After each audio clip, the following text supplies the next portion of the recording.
বাংলাদেশের প্লেয়ারদের কাছ থেকে ব্যাক টু ব্যাক বাউন্ডারি কমই দেখা যায়। টি10 লিগে 11 জড়ো ইনিংস সাব্বির রহমান, 12 বলে 34 রান। করিম জান্নাত ও আদম মিল্লে বলে হাঁকিয়েছেন 12 বলে 5টি ছক্কা।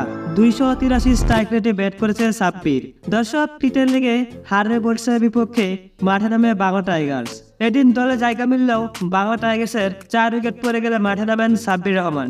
আদম মিলনের প্রথম বলে লবরে বিশাল ছক্কা হাঁকায়, পরে বলে সিঙ্গেল নিলেও পঞ্চম বলে লবরে আবার একটি ছক্কা হাঁকিয়ে গ্যালারিতে ফেলেন।